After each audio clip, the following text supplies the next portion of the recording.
Swami Always think of me, Krishna says. Become my devotee, worship me, and offer your homage unto me. Thus you will come to me without fail. I promise you this because you are my very dear friend. Responsibly. Always think of me. Become my devotee. Worship me. And offer your homage unto me. Thus you will come to me. Without fail. I promise you this. Because you are my very dear friend. Report. The most confidential part of knowledge is that one should become a pure devotee of Krishna and always think of him and act for him. One should not become an official meditator. Life should be so molded that one will always have the chance to think of Krishna. One should always act in such a way that all his daily activities are in connection with Krishna. He should arrange his life in such a way that throughout the 24 hours he cannot but think of Krishna. And the Lord's promise is that anyone who is in such pure Krishna consciousness will certainly return to the abode of Krishna, where he will be engaged in the association of Krishna face to face. This most confidential part of knowledge is spoken to Arjuna because he is that dear friend of Krishna. He is the dear friend. He is the dear friend of Krishna.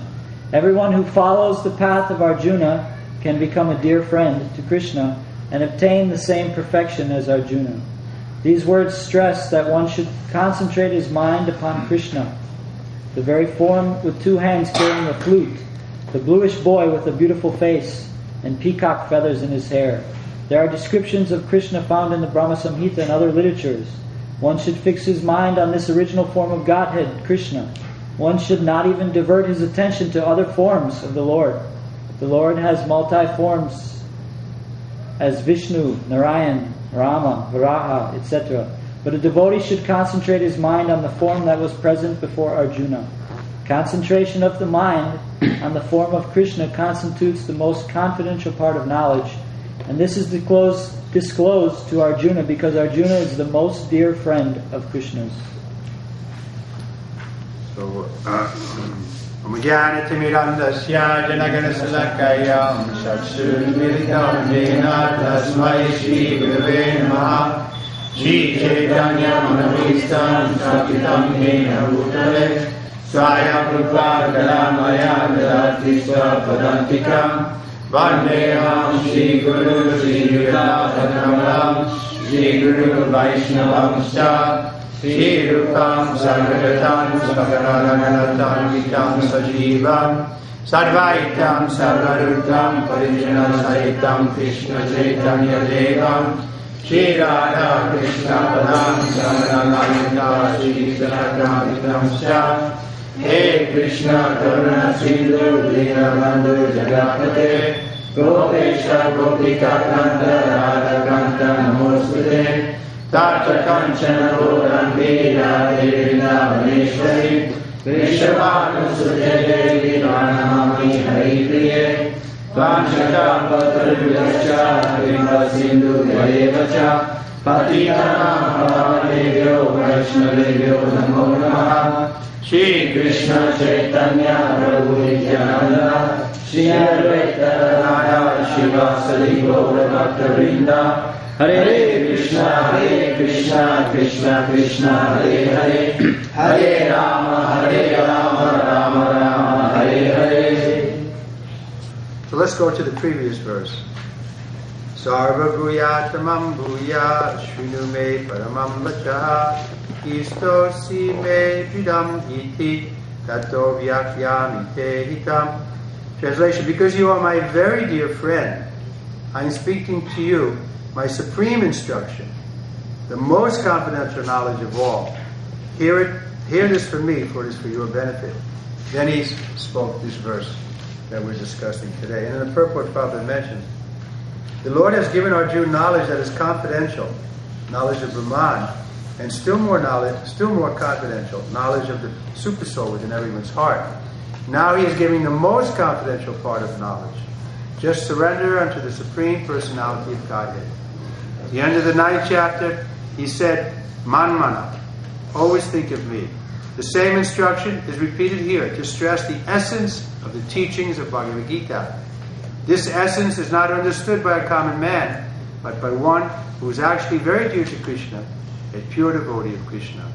This is the most important instruction in all Vedic literature.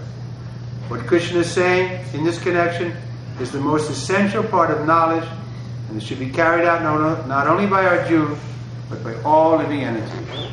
And what is that most essential part of knowledge? Always think of me, Krishna says. Become my devotee, worship me, and offer your homage unto me. Thus you will come to me without fail. I promise you this because you are my very dear friend. So, this is very clear. The application is a little difficult because we don't have faith in Krishna. We don't believe that there's God and that He can involve Himself, or He does involve Himself in our life. So faith, the most important item, Shraddha. How do we cultivate faith? How does our faith increase? By associating with those who are more faithful. We associate with the skeptics and the atheists, then our faith will weaken. But if we associate with the devotees, then it will get stronger. Therefore, Prabhupada took so much trouble to create International Society for Krishna Consciousness, to give us a chance to associate, so that we can follow this essence of the Vedic literature. It's very clear, aham tvam, and in the next verse we'll see also, and manmana, there's two. There's Krishna and a devotee. I was hearing, we were up on campus and some people were speaking about how we should get out and vote, and now the voting season is coming, so they were encouraging others to vote. And when they had a chance, then they were speaking, one boy was speaking how we have to rely on ourselves. No one else can help you. So that's generally the mood, is that I have to rely on myself. But that philosophy will lead to failure. Because if we just rely on ourselves, how can we come out of the predicament that we're in? People think that, well, if I make money, have a good wife, children, then I'm successful. But what kind of success is that? That's going to be finished after a few years. And then we're separated from our dear country, our dear house, our dear wife, our dear children. And we don't know what will be our condition. So there is no real success. Someone else was writing a book, I heard, The Last Best Hope. He's talking about the generation that now can stand against the enemies of America. The Last Best Hope. He's dedicated to the service people of the country. But it's hopeless. They say it's a hope, but we say hope against hope. There's no hope there. What is the hope on the material side? Is there anybody who gets saved by that hope? Now we're changing the politicians, you think? And one of them is proclaiming, he's inspiring people to be hopeful. Which is what people want. They want some hope. But materially we say it's hopeless. So one has to be convinced of that. Especially the children. They won't be convinced because they're less intelligent. They're thinking, no, I'll be successful, I'll go to school, I'll meet somebody, I'll be happy. Everybody's thinking like that, not just children. But no one is successful.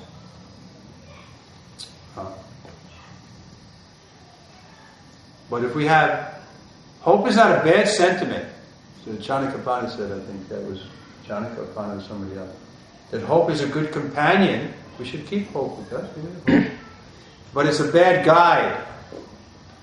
If we're guided by hope, then it's like, why should you...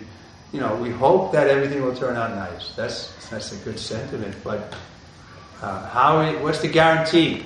We want to we want to verify that what we're doing is right.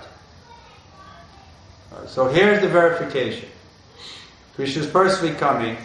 Prabhupada is clearly explaining that this is the essence of all the Vedic literature.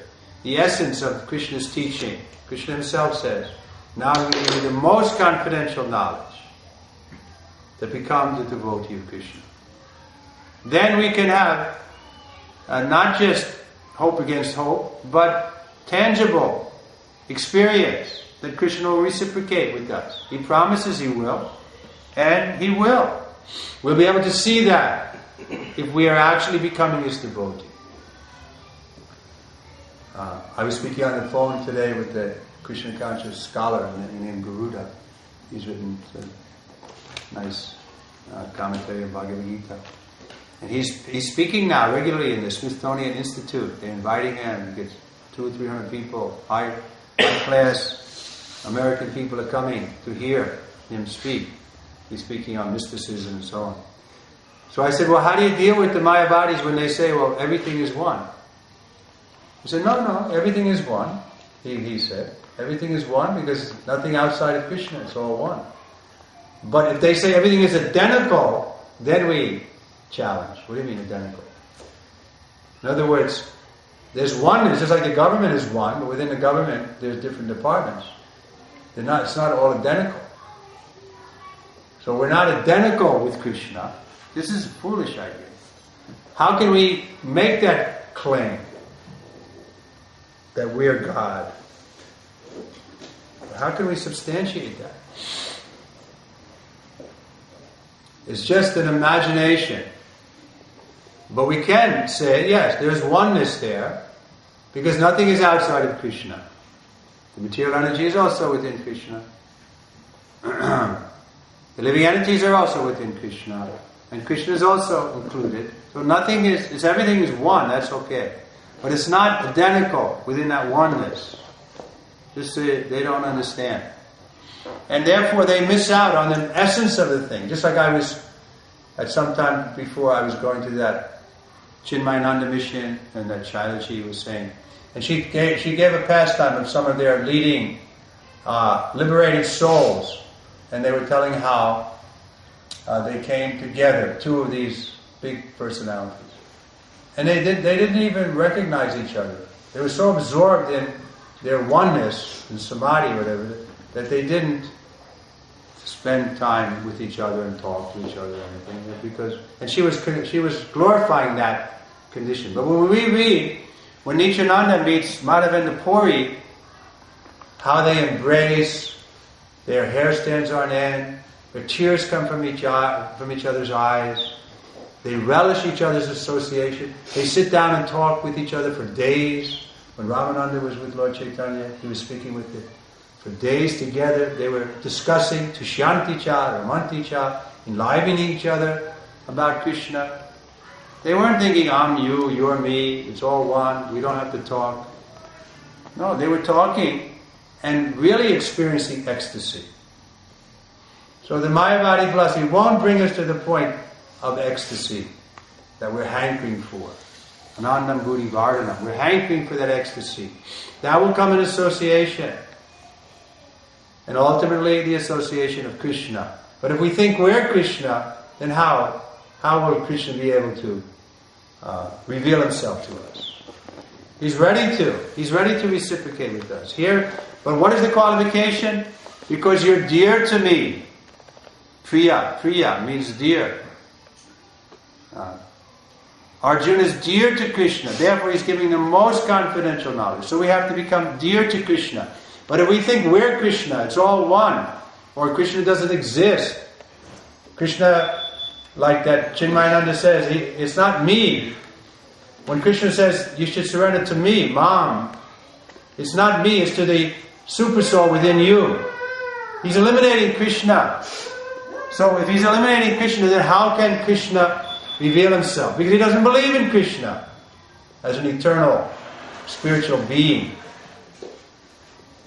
the supreme being, who can reciprocate with all of us simultaneously. They don't believe in God. The simple definition in the dictionary: God is the supreme being. No one is equal to or greater than Him. They don't accept that. They don't accept such a being. Therefore we say covered atheists. They're not outwardly atheists, but the conclusion is that there's no God. So we have to challenge that. What do you mean there's no God? God is in my life. He's reciprocating with me. Why he'll reciprocate? He won't reciprocate with you. He will. But this is the qualification. You have to become his devotee. Very reasonable. Man mana bhava mad bhakta. What is the difficulty? Becoming a devotee. It's so easy. Keep a picture of Krishna, murti of Krishna, offer your food to Krishna, bow down to Krishna. Even the children can take part. It's open to everyone. So who will check us? Only those who are envious of Krishna, or envious of Krishna's representative, they won't take part. Krishna won't allow them to take part. I remember once a devotee was Prabhupada's personal servant, and he left. He left the service. Then after he came back a year or so later, and he was criticizing Srila Prabhupada. And Prabhupada said, Krishna has saved us from you.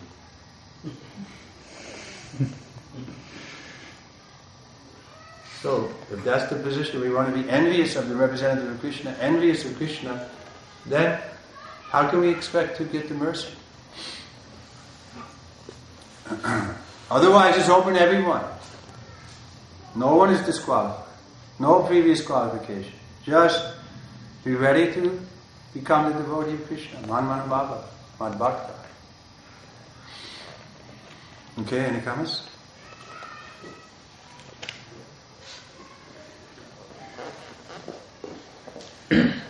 I was talking with my parents, and they were talking about this movie they just saw about this millionaire and common man, lower middle class kind of, and they both were about to die in 6 months. And the millionaire was so hard, cold person, materialist, so whatever. And then they said, no, I want to take you to this places and see the world before you die and everything. And then throughout the journey, he was learning from the simple man about the life and association with friends and this and that. And then my parents would say, oh, that was so nice, yeah, that's the life, the friends. But it's just like you said, it's hope against hope. Because at the end, you're going to get out of that situation. So that's not the real... Oh, but I'm going to go to heaven. I've been a good person. But then why... I haven't hurt anybody. But then why you're going to suffer because you're going to leave your friends and... No, they're going to meet me there in heaven. Yeah, but they're still suffering right now. That's the main point. Isn't that what they say? Yeah, that's the point. The Christians say that's exactly the point. How can they understand? You know the answer, Dukkha? To how can they understand? How can we awaken them to the fact that they may not meet each other in heaven? Well, they're so eager to buy it. I mean, they say the fastest growing religion is the Mormon religion, right? You've heard that? Mormons and the Muslims, yeah, go ahead. Mormons. But the Mormons actually believe that even your spouse you'll reunite with. Yeah, everybody's going there. Yeah, another.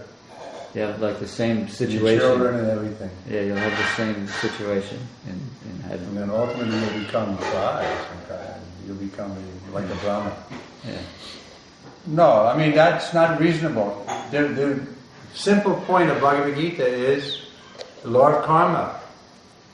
If the husband is very sinful, the wife is very God conscious, then how can they again hope to meet? One is going to go according to their karma, they're going to go another place.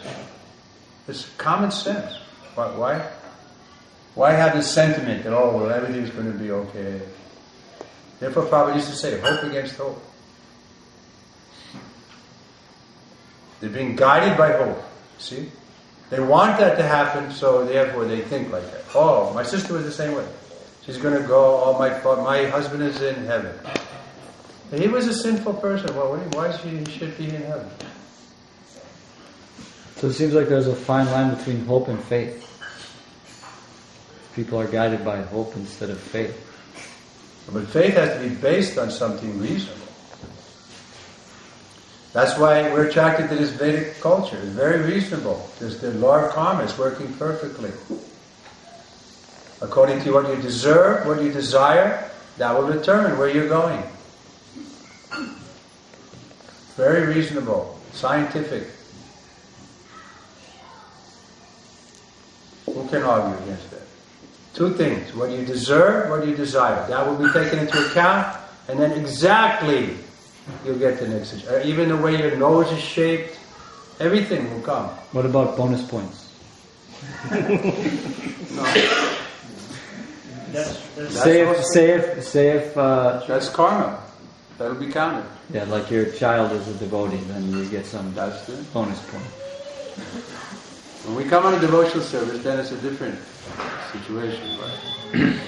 But they believe that Jesus came and died for them, and then it's saved. Yeah, but he also said you should follow my commandment.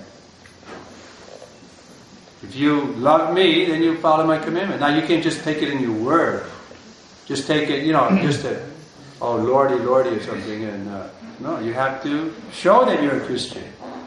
Show that you actually love Christ by following Him. Yeah. By giving up your sinful activity. I was remembering one day I was arguing exactly that point with a person that I know is Christian, and was saying, no, but Jesus, if you accept Jesus, you're saved. Do you accept Him? If you really accept Him, then you'll follow it. What kind of this work? And I said that, and he said, no, wait a minute. I don't know the Bible enough, but there's something there you're wrong. There's something there. And he was dead. There's something. Yeah, there's something wrong, because they have this hope against hope. And they're just clinging to that blindly. No philosophy, just blind sentiment. Therefore we want to talk philosophy. We have Bhagavad Gita, there's so much philosophy. So what about Maharaj Vasudev Dutt? He made that request that he'd go to hell forever. No, that's what special. You can't limit God, saying He can't do something, but at the other side, we don't expect that we're going to just it's called Kripa Siddhi. You can get just by mercy, you can be, but that's not the general procedure. Just like you can get an honorary degree from the university, even if you never go to university, but that's not the procedure. Procedure is you want a degree, you have to go, apply yourself. Then you become, like by Dr. Gupta. PhD. Not that you sit home and think, oh, maybe they'll give me a PhD. So that's the principle. You have to follow. Become a good Christian. Love your neighbor as yourself. Hate the sin, not the sinner. Try to please the Lord in all your activities. Then you'll make advancement. We congratulate you. But not this as you just make like a rubber stamp. Oh, I'm a Christian. I accepted Jesus in my heart. And then I can go on and do all nonsense and still get the same result. You won't get the same result. God won't be mocked. Won't be mocked. Mocked means made a fool of. He's like a foolish person you can trick. Okay, we'll stop here. Bhagavad Gita ki.